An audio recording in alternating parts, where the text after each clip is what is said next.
좋은 계절 가을을 맞이했습니다. 사계절 중에 가을은 아마 가장 또 풍성하고 또 가장 우리에게 큰 기쁨을 주는 그런 계절이 아닐까 싶습니다. 이 풍성한 계절 가을에 하나님을 더 많이 묵상하고 또 하나님 우리에게 부어주시는 그런 풍성한 또 은혜가 넘치는 그런 시간 되기를 바랍니다. 가을은 아무래도 또 결실의 계절이 되기 때문에 우리의 신앙도 점검하면서 또 우리의 삶을 돌아보면서 우리가 하나님 앞에 어떤 열매들을 맺으며 살아가고 있는지 우리의 신앙적 열매를 돌아보면서 오늘 말씀을 들었으면 좋겠습니다. 오늘 저는 여러분과 함께 문제 해결의 기도 원리라고 하는 제목으로 같이 말씀을 나누려고 합니다. 문제 없이 살아가는 사람은 아무도 없습니다. 그런데 모든 문제에는 답이 있다라고 하는 아주 분명한 사실이죠. 우리가 지나온 인생을 가만히 이렇게 돌아보면 수많은 문제들을 우리가 가지고 살아왔습니다. 근데 그 모든 문제에는 다 답이 있었다는 사실이죠.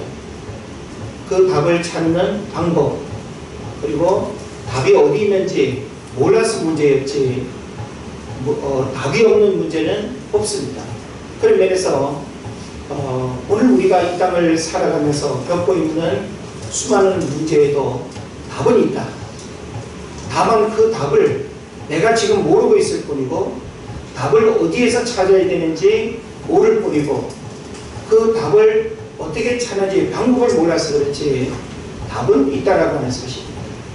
그런 면에서 우리 스스로가 우리 삶의 여러 가지 문제들을 해결하려고 답을 찾으려고 애썼던 수고와 노력들을 돌아보면서 우리 인생의 문제들을 어디에서 답을 찾아야 될 것인가 라고 하는 것을 오늘 말씀을 통해서 함께 살펴보도록 하겠습니다. 오늘 마태복음 17장 14절부터 21절까지를 우리가 본문으로 읽었는데요.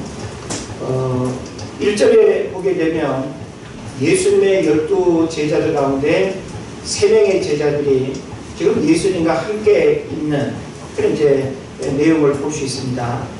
자, 17장 1절에 보면 엿새 후에 예수께서 베드로와 야고보와 그 형제 요한을 데리시고 따로 높은 산에 올라가셨더니 지금 예수님께서 12명의 제자들 가운데 베드로, 야고보, 요한 이 3명의 제자들과 함께 따로 높은 산에 지금 올라가셨다라고 이렇게 기록하고 있습니다.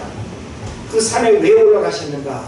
그 내용은 여러분이 이제 2절 이하로 쭉 보게 되면은 아실 텐데 그 산 위에서 예수님의 그 영광스러운 변형을 체험하고 있습니다.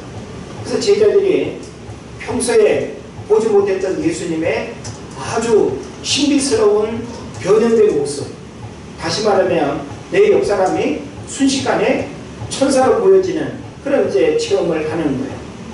그리고 내가 지난 3년 동안 예수님을 따라다녔지만 예수님에게서 전혀 볼 수 없었던 아주 변형된 그 영광스러운 모습을 본 거예요. 그러니까 이 제자들도 얼마나 그 영광스러운 현장에서 마음이 황홀하고 기뻤겠습니까? 우리가 정신 차려 현실을 바라보면 근심, 걱정, 염려들이 가득 찬데 그 신비한 영적 체험의 자리에 있으니까 그 시간이 머물기를 원하고 그 자리를 떠나기를 원치 않는 그런 마음을 갖게 되겠죠. 그런데 15절부터 16절까지에는 나머지 9명의 제자들이 산 아래에서 간절히 간절히가 아니라 간질로 심히 고생하고 있는 한 아이와 씨름하고 있는데 이 아이를 괴롭히고 있는 귀신을 쫓아내지 못해서 쩔쩔매고 있는 이런 내용을 우리가 보게 되는 겁니다. 굉장히 아주 다른 상황이 지금 목격이 되고 있죠. 자, 똑같은 제자들인데 3명은 지금 예수님과 함께 아주 영광스러운 그런 그 신비한 체험의 자리에 있습니다.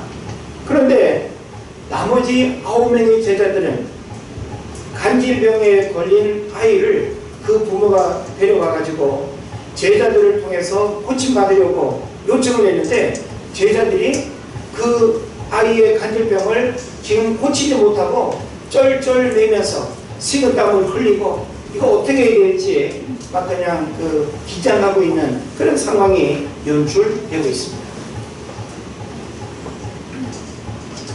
어찌 보면 오늘 우리의 모습이 아닐까 싶습니다. 우리가 자신만만한 일들에 대해서는 환호를 부르면서 얼굴에 기쁜 표정을 지으면서 휘파람을 불면서 아주 여유만만하게 우리가 즐길 수 있습니다. 그런데 이거 어떻게 해야 되지? 단순히 머리를 긁적거리는 차원이 아닌, 내게 오다가 떨어졌는데 이 문제를 지금 해결할 수 없는 아주 당황스러운 상황. 오늘 우리가 참 이와 같은 모습 속에 살아가고 있지 않을까 생각을 해봅니다. 지금 하나님을 예배하기 위해서 이 자리에 앉아있는 여러분의 모습 속에는 전혀 근심, 걱정, 염려들이 하나도 보여지지 않고 어떤 면에서는 가려져 있는 듯한데, 사실 우리가 교회 문 밖을 나서서 우리 일상의 삶의 자리로 돌아가게 되면 참 해결해야 할 근심, 걱정, 염려들이 얼마나 많은지 모릅니다.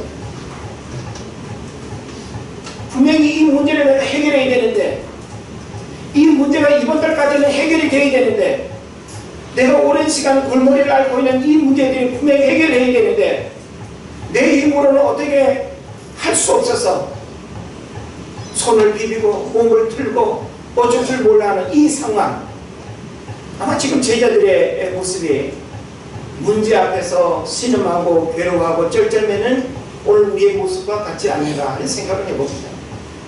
자, 그렇다면 여러분이 지금 쩔쩔매고 있는 그 삶의 문제들을 어떻게 처리해야 될까요?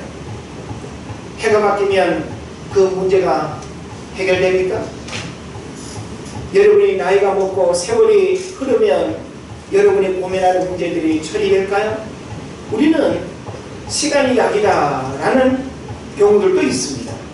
우리 마음의 상처와 아픔과 나를 고통스럽게 했던 어떤 그런 기억들, 시간이 지나면 망각이라고 하는 게 있어서 희미해지고 무뎌지는 경우들은 분명히 있습니다.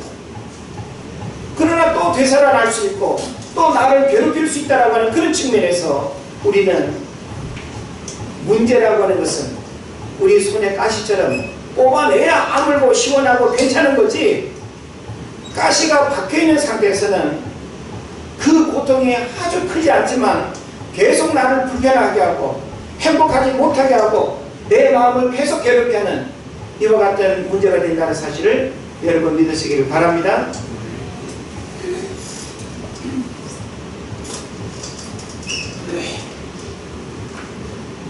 그런데 예수님의 제자들은 이 아이의 간질병을 고치지 못하고 지금 쩔쩔 매고 있는데, 우리가 적어도 누군가에게 문제가 있어서 찾아간다라고 할 때는 그 상대방으로부터 문제를 해결받을 수 있다는 생각을 하나요, 못하나요?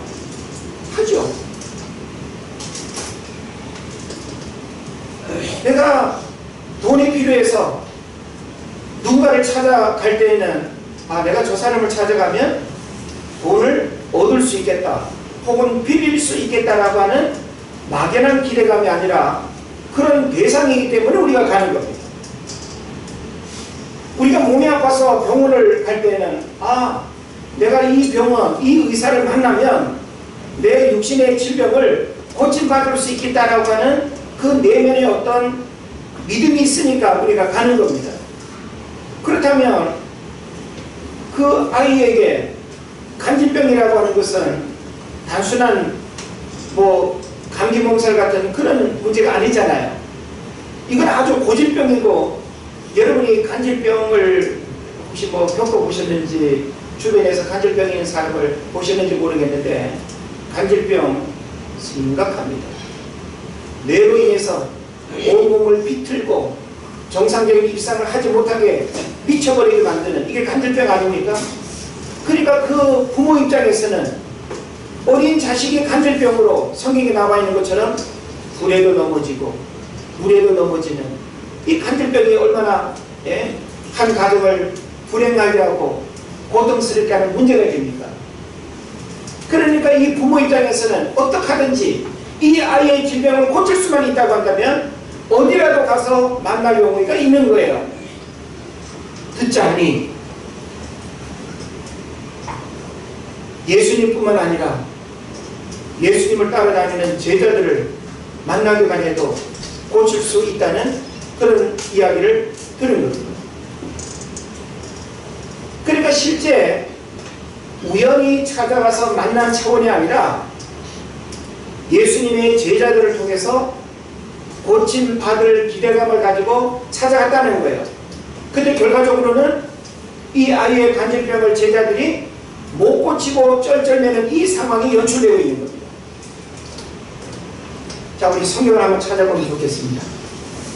10장, 마태복음 10장 1절입니다.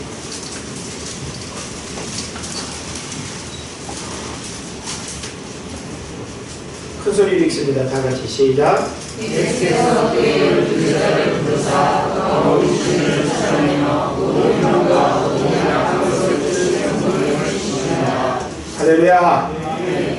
자, 마태복음 10장 1절을 보면 예수님께서 그의 12 제자를 부르셨고, 그리고 그 12 제자에게 더러운 귀신을 쫓아내며 모든 병과 모든 약한 것을 고치는 권능을 주십니다. 주실 것을 약속하고 있는 것이 아니라 예수님을 따르는 제자들에게 예수님이 이와 같은 문제들을 해결할 수 있는 능력을 주셨다는 사실입니다. 있습니까? 그래서 실제 제자들은 마가복음 6장 12절로 13절을 보면, 마가복음 6장 12절로 13절입니다. 제자들이 나가서 회개하라 전파하고 많은 귀신을 쫓아내며 많은 병자에게 기름을 발라 고치더라. 자, 제자들의 이력과 경력을 보면 실제 제자들을 통해서 육신의 질병을 고친 사례들이 있어요, 없어요? 있는 거예요.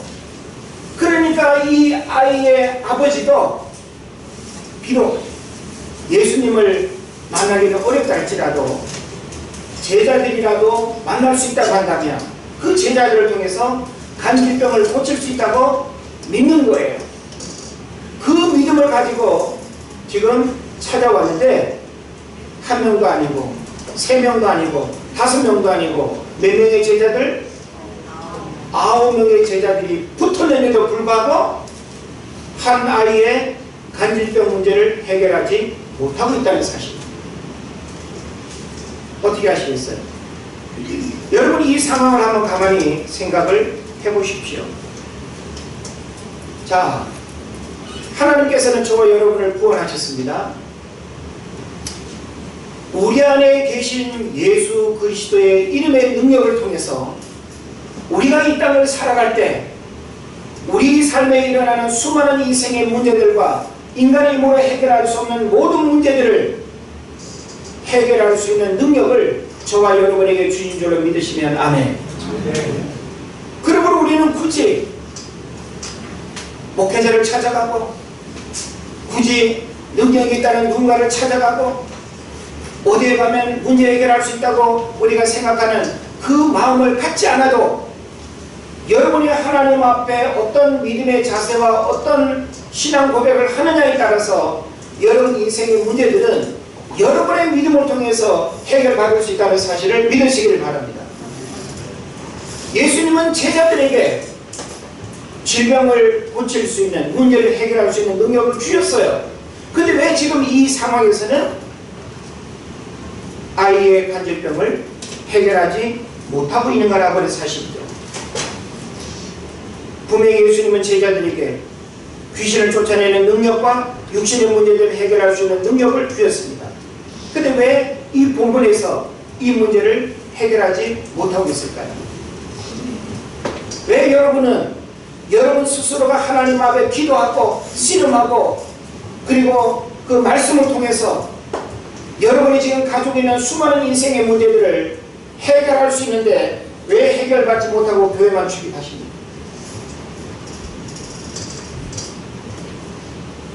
예수님은 제자들에게 문제 해결에 능력을 주신 것처럼 하나님은 저와 여러분에게 예수 그리스도 이름의 권세를 우리에게 주셨고 그 권세로 말미암아 여러분 스스로가 어디에 있든지 어떤 상황 속에서도 그 하나님을 향하여 부르짖고 그 하나님과의 일대일의 만남과 관계들을 통해서 사람의 힘으로 해결할 수 없는 인생의 문제들을 해결할 수 있는 능력을 주인 줄 믿으시길 바랍니다.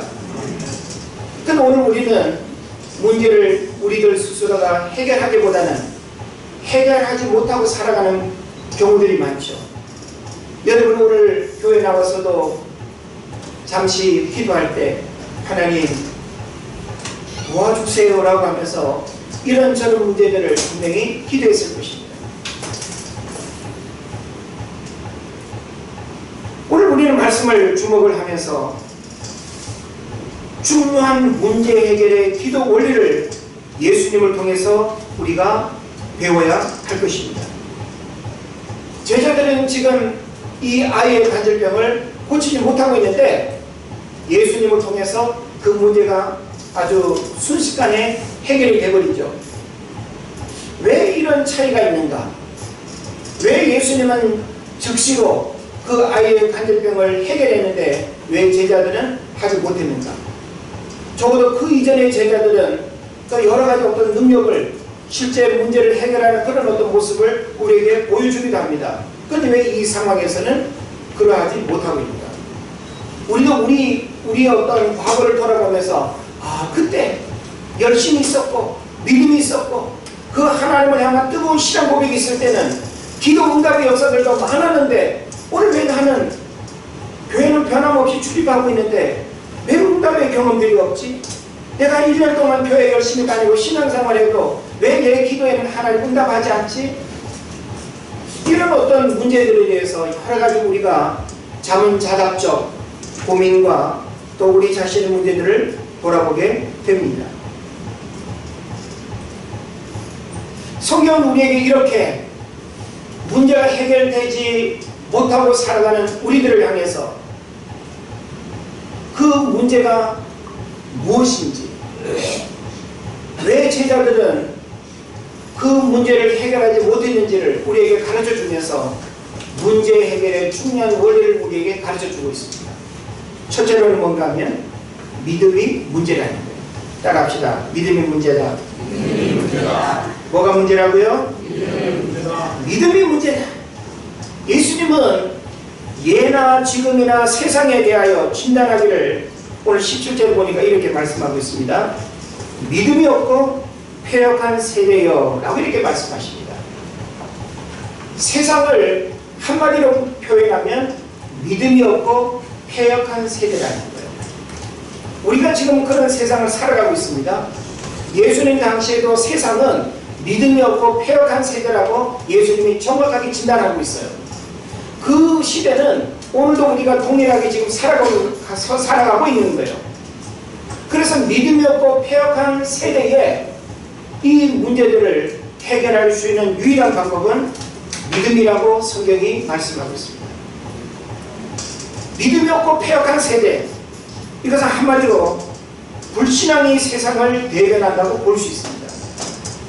자, 우리 주변에서 하나님을 믿는 믿음으로 우리 인생의 고민과 문제들을 해결하면서 살아가는 사람들이 얼마나 있습니까? 찾아보기 어렵습니다. 돈으로 문제 해결할 수 있다. 사회적인 지위와 신분과 능력과 권세로 우리 인생의 문제를 해결할 수 있다고 생각합니다. 내가 공부를 많이 하면 그 높은 지식이 내 인생의 어려운 문제들을 해결할 수 있다고 생각을 하기도 합니다. 좋은 인맥, 좋은 친구관계, 내 집안의 사변의 팔촌이라도 뭔가 힘있고 영향력 있는 사람이 있으면 그를 통해서 내가 세상의 어려운 문제들을 해결할 수 있다고 생각을 합니다. 그래서 끊임없이 부정한 방법을 선택해서라도 그런 인맥들을 좋아합니다. 그런 방법을 찾아갑니다. 그런 어떤 일들을 통해서 우리 인생의 문제를 해결하려고 열심히 노력합니다. 그러나 성경은 우리에게 이 세상의 방법으로는 문제를 해결할 수 없다고 이야기합니다. 눈에 보이는 게 전부고 오감으로 이해하는 것만 받아들이는 이성적, 감성적 시대를 우리가 살아가고 있습니다. 그래서 사람들은 눈에 보이는 게 전부고 내가 만져지는 게 힘이고 능력이지 보이지 않는 실체를 믿음으로 바라보는 이 믿음이 사람들에게는 없는 거예요. 예수는 역사다라고 하는 영화가 있는데 그 영화를 보니까 무신론으로 이렇게 살아가던 한 가정이 어느 날 이렇게 식당에 그 외식하러 갔다가 그 딸 아이가 사탕을 먹다가 목에 걸렸어요. 위급한 상황이 벌어졌죠. 그래서 그 식당 안에 사람들이 막 그냥 이렇게 놀라가지고 어쩔 줄 몰라 하고 그리고 119를 부르고 막 그런 상황에 간호사 출신의 간호사로 있는 한 그 흑인 여성이 그 아이의 목에 걸려 숨이 넘어가는 그 위급한 상황에서 고쳐줍니다. 그러니까 그 부모 입장에서는 딸아이를 외식 나왔다가 잃어버릴 수 있는 그 상황에서 알지도 못하는 누군가를 통해서 은혜를 입은 거 아니에요. 그래가지고 어쩔 줄 몰라서 인사를 건네게 되는데 내가 한 거 아니라 예수님이 하셨다고. 근데 이 부부는 예수님이 누구인지 이성적으로는 이름을 들어 알지만 신앙적으로는 전혀 고백이 없는 그런 무신론자입니다. 집에 돌아와가지고 곰곰이 생각합니다. 예수님 누구입니까? 그러면서 그 아이의 엄마가 먼저 신앙을 받아들입니다. 세례도 받습니다. 그 남편은 언론인 기자입니다. 아주 집요하게 문제를 이성적으로 찾아내고 밝히는 그런데 아주 탁월한 사람이죠. 아내의 그 믿음을 받아들이지 못합니다. 자기는 무신론자이고 눈에 보여지는 것이 전부인데 눈에 보이지 않는 그 하나님의 존재, 믿음을 이야기하는 그 사실을 받아들이기 어려운 거죠. 그러면서 그가 무신론의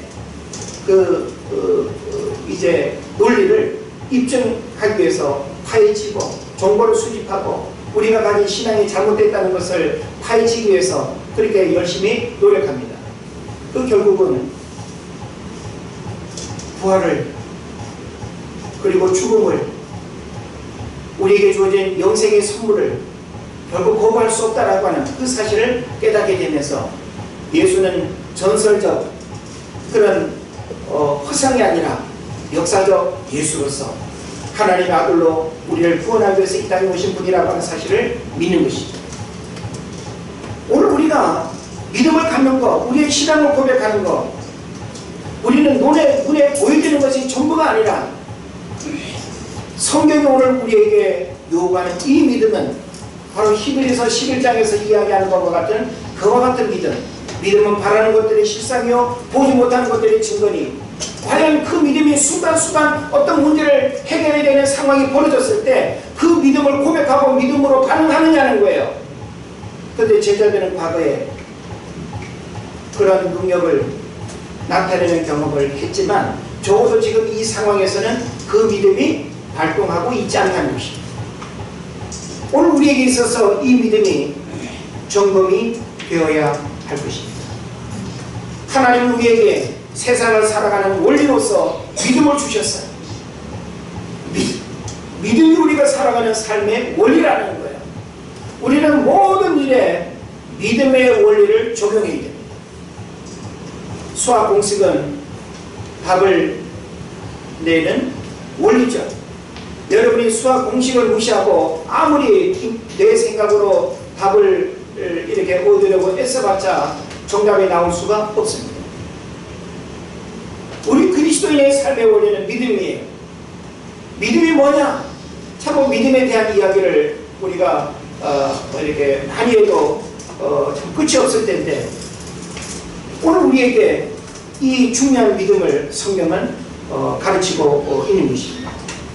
믿음은 삶 속에서 고백되어져야 합니다. 문제를 해결하는 열쇠의 능력이 되어야 합니다. 그래서 오늘 우리는 어떤 믿음을 가지고 있는가? 과연 나에게는 제자들이 가지고 있었던 능력을 행했던 그 믿음이 오늘도 있는가? 오늘 내가 그 믿음이 없다고 한다면 나에게 주신 그 믿음은 어디로 사라졌는가? 이 믿음으로 오늘 나의 문제를 해결할 수 있는데 이 믿음이 지금 나에게 어떠한 상태로 있는지를 우리가 돌아볼 수 있어야 됩니다. 지금 아이의 아버지가 예수께 나와서 뭐라고 부릅니까?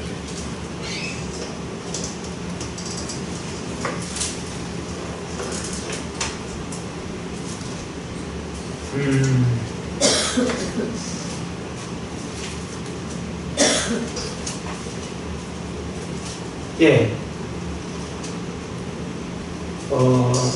15절에 보게 되면 주여 내 아들을 불쌍히 여기소서 라고 이렇게 주여를 표현하고 있습니다. 여기서 주여라고 하는 이 말은 퀴리오스라고 하는 말이죠. 그러니까 이것은 신앙적 고백으로서의 대단히 중요한 그런 이제 이름이 되는 겁니다. 다시 말하면 간질병에 걸린 아이의 아버지는 예수님을 경배의 대상으로 생각하고 있었고 그로 인해서 예수를 하나님 곧 주로 불렀다는 사실입니다. 이것은 가장 기본적인 믿음을 고백하는 모습입니다. 그러니까 믿음의 역사가 오늘 나를 통해서 드러나기 위해서는 내가 그냥 입으로 예수라고 하는 이름을 이렇게 표현했기 때문에 능력이 나타나는 것이 아니라 내 입으로 표현하는 이 예수 그리스도의 그 이름을 내가 어떤 신앙 고백 속에서 받아들이고 또 고백하느냐에 따라서 이 이름에 능력이 있는 거예요. 그래서 오늘날 우리는 예수 이름에 능력이 있다고 하니까 그냥 내 입으로 예수를 외치고 예수를 말하기만 하면 능력이 나타나는 걸로 생각합니다. 예수 이름으로 귀신아 물러가라. 예? 고침받을지어다. 그런데 전혀 문제 해결이 되지 않습니다. 그것은 내가 예수 이름을 잘못 불렀기 때문이 아니라 그 예수 이름에 대한 나 자신의 신앙 고백이 지금 바로 이 아이의 아버지가 그 예수님을 경배의 대상, 믿음의 대상, 온 우주 만물을 창조하시고 축복하는 되시는 그 하나님으로 믿는 그 내면의 깊은 신앙 고백 속에서 선포하는 것, 거기에 능력이 있다는 것입니다. 그래서 아이의 간질병의 원인은 귀신으로부터 임을 증가하고 있습니다. 그래서 오늘 성경에도 언급하고 있는 것처럼 이 아이의 간질병은 귀신으로부터 주어진 그런 결과임을 성경에서 우리가 보게 되는 겁니다. 원인만 제거하면 고쳐지는 것이죠. 귀신의 능력은 어떻게 이길 수 있습니까? 우리는 귀신의 능력을 과소평가하는 경향이 있습니다. 귀신은요, 우리 인간이 가진 능력 이상입니다. 우리 인간이 할 수 없는 능력을 귀신은 행합니다. 그렇기 때문에 귀신의 능력을 절대 과소평가해서는 안 됩니다.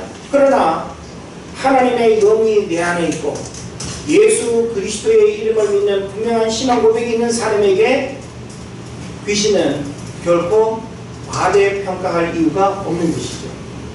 그러면서 오늘 우리가 이 귀신의 존재를 우리 믿음의 관점에서 어떻게 바라보느냐에 따라서 이 귀신은 커 보일 수도 있고 무섭고 두려운 존재로 보일 수도 있지만 또 어떤 면에서 이 귀신은 대단히 별 볼 일 없는 아주 우리가 이렇게 우습게 볼 수 있는 그런 존재이기도 한 것입니다. 사람이 가진 힘으로 과연 귀신을 제어할 수 있는가? 제자들에게는 영적 무기가 없었습니다. 이 문제를 해결하지 못하고 있는 제자들이 목격이 되는 것이죠. 만약에 제자들이 이 간질병의 원인이 귀신으로부터 왔다라고 하는 이 영적인 분별력을 가지고 귀신을 쫓아내는 영적 권세와 능력과 믿음이 있었다고 한다면 한 방에 해결할 수 있었겠죠. 근데 9명의 제자들이 지금 모여 있음에도 불구하고 이와 같은 문제를 해결하지 못하고 있는 이 안타까운 상황을 보게 되는 겁니다. 그래서 결국 예수님 앞에서 자초지종을 대화하고 예수님은 문제의 원인을 진단하면서 제자들의 믿음을 언급합니다. 오늘 우리에게 교회를 열심히 다녀도 믿음 없는 신앙생활은 허식에 불과합니다. 그래서 성경은 우리에게 끊임없이 우리가 복음서라든지 또 구약의 여러 메시지를 읽어도 끊임없이 성경은 여러 사건과 이야기들을 통해서 하나님의 백성들이 품어야 할 중요한 신앙적 원리를 가르치는데 그것은 믿음입니다. 믿음으로 구원받을 뿐만 아니라 믿음이 역사하는 능력이 되는 거예요. 그래서 성경은 오늘 예수님께서 이 믿음을 어떻게 표현하는가 하면 겨자씨만한 믿음이 너희들에게 있었다 할지라도 이 믿음으로 이 문제를 해결할 수 있었겠다는 거예요. 여기서 겨자씨만한 믿음이라고 하는 이것은 작다라고 하는 것에 초점이 맞춰져 있는 것이 아니라 작을지라도 생명이 있는 그게 중요한 거예요. 겨자씨, 자 지금 제가 겨자씨를 하나 갖고 왔는데 보여요? 안 보여요? 예, 없습니다. 이 정도로 작습니다. 근데 실제 이 겨자씨를 심으면 3m, 5m 정도로 이렇게 커지는 나무처럼 보여지는 그게 겨자씨입니다. 그러니까 그렇게 될 수 있는 게 뭐예요? 눈에 보일 듯 말 듯 작아도 생명이 있으면 그렇게 크는 것처럼 주님은 지금 제자들에게 뭘 이야기하는가 하면 너희들이 겨자씨만한 믿음이 있었다 할지라도 이런 문제가 생기지 않았겠다는 것이죠. 그러니까 다시 말하면 적어도 지금 이 제자들에게 있어서는 믿음이 죽어 있거나 믿음이 병들어 있는, 오늘 우리의 신앙도 그렇지 않은가요? 아, 내가 청년 때는 진짜 믿음이 좋았었는데, 내가 처음 신앙생활 때는 진짜 믿음이 좋았었는데, 그 믿음이 내 삶을 열정적으로 이끌었고 그 믿음이 내 삶의 어려움의 문제들을 풀어가게 했고 불안한 미래를 열어가게 했고 불확실한 여러 가지 어려운 일들을 해결하게 하는 그런 능력이 우리에게 있지 않았습니까? 근데 우리가 가졌던 과거의 그 믿음 다 어디 갔나요? 하나님이 우리에게 주셨던, 우리가 과거를 반추하면 참 그때는 어떻게 그런 믿음을 가지고 살았는지 몰라. 환경적으로 보면 더 열악하고 더 기막힌 그런 일들이 많았는데 그때는 참 그 믿음 하나 배짱 좁게 그 믿음 가지고 살았던 그런 일들이 여러분 회상되지 않나요? 그래서 오늘 우리에게 그 믿음이 없다는, 성경은 우리에게 우리가 어떤 믿음을 가졌으면 이 믿음은 일평생 변치 않고 365일 늘 드러나는 게 아니라고 말합니다. 그래서 성경은 날마다 우리로 하여금 믿음은 날마다 새로워져야 하고 강해져야 하고 그리고 이 믿음은 강력해져야 됩니다. 여러분이 날마다 말씀으로 믿음을 새롭게 하지 않으면 우리가 가진 이 믿음은 이성적 논리와 감성으로 다 무너져 버리고 마는 것입니다. 성경은 또 사도행전에 보면 백부장의 믿음을 이야기하고 있습니다. 여러분 백부장의 믿음에 대한 이야기 아시죠? 이만한 믿음을 본 사람이 없다고 성경에서 이야기합니다. 이만한 믿음을 본 사람이 없다. 백부장의 믿음을 우리는 가져야 됩니다. 또 마가복음 2장에 보게 되면 중풍병자를 4사람이 메고 와서 예수님을 만날 수 없게 되자 지붕을 뜯어내고 침상에 누워있는 환자를 예수님 계신 그 시내로 달아내리는 것을 보게 되죠. 이 상황을 보시고 예수님이 뭐라고 말씀하십니까? 저들의 믿음을 보시고, 예수님이 들것을 실려온 그 환자의 믿음을 본 게 아니라 그 환자를 들고 온 4사람의 그 믿음을 보시고 침상에 환자를 고쳐주셨다라는 건 사실 여러분 믿으시길 바랍니다. 그래서 우리는 히브리서 11장 6절을 통해서 중요한 믿음의 그런 축복을 우리가 깨달아야 됩니다. 한번 따라 합시다. 믿음이 없이는 하나님을 기쁘시게 하지 못하느니 하나님께 나아가는 자는 반드시 그가 계신 것과 또한 그가 자기를 찾는 자들에게 상 주시는 이심을 믿어야 할지니라. 할렐루야.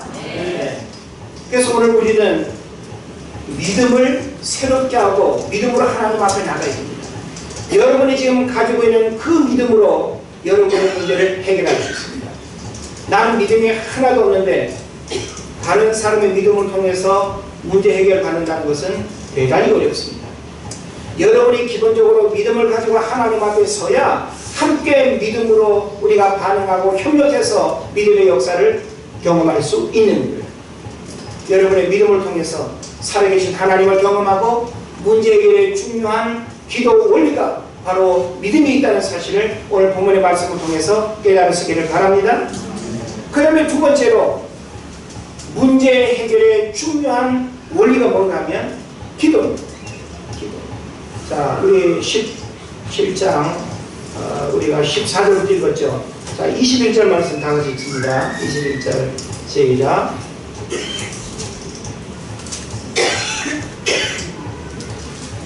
장관사님 읽으실 수 있겠어요? 없어요? 그럼 제가 읽어드릴게요. 제 성경에는 있으니까요. 자, 21절에 기도와 금식이 아니면 이런 유가 나가지 아니하느니라. 어떤 사본에 이렇게 내용이 기록되어 있다는 겁니다. 지금 우리 성경에는 없음으로 이렇게 표현했지만 성경이 기록된 여러 사본들이 있는데 그 사본 중에 이 없음으로 표현되는 21절에 기도 외에는 기도와 금식이 아니면 이런 유가 나가지 아니하느니라 라고 이렇게 말씀하고 있습니다.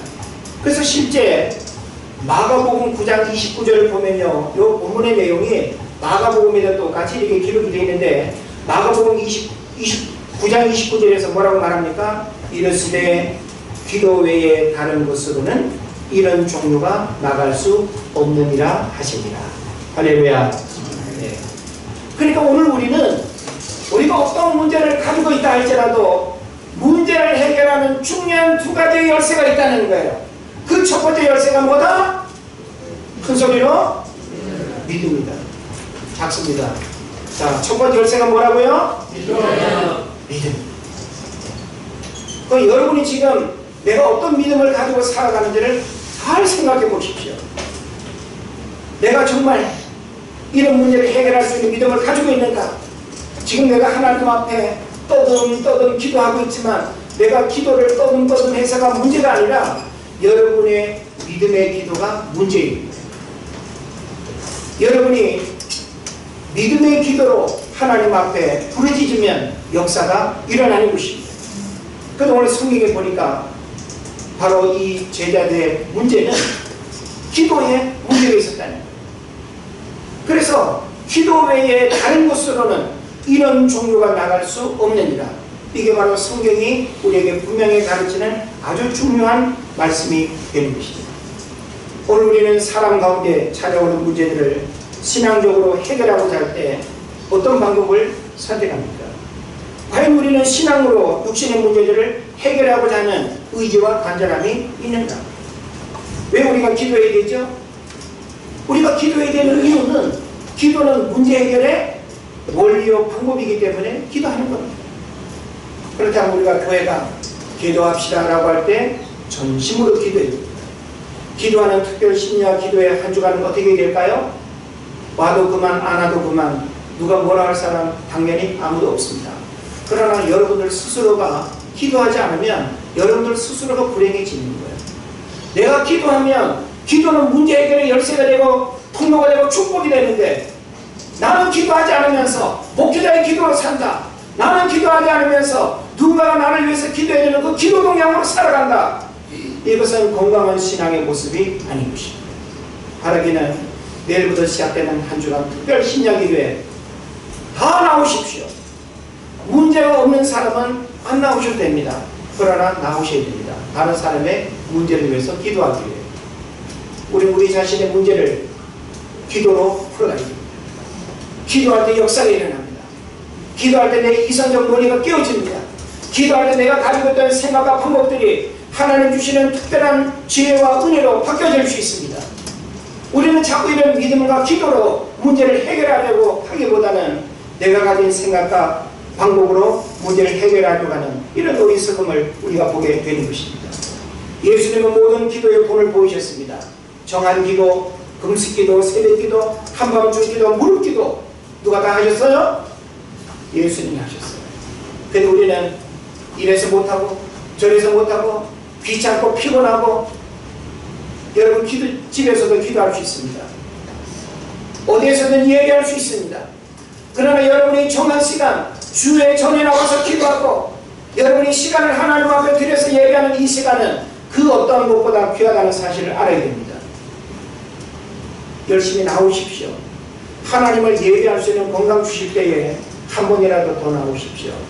나중에 몸 좀 누워가지고 내가 젊었을 때 건강했다라면 교회 나갔을 텐데 여러분이 지금 움직여서 하나님 앞에 나올 수 있는 그 시간에 열심히 나오십시오. 나중에 우리가 후회할 수 있는 그 시간이 올 때 후회하는 것은 어리석은 일이 될 것입니다.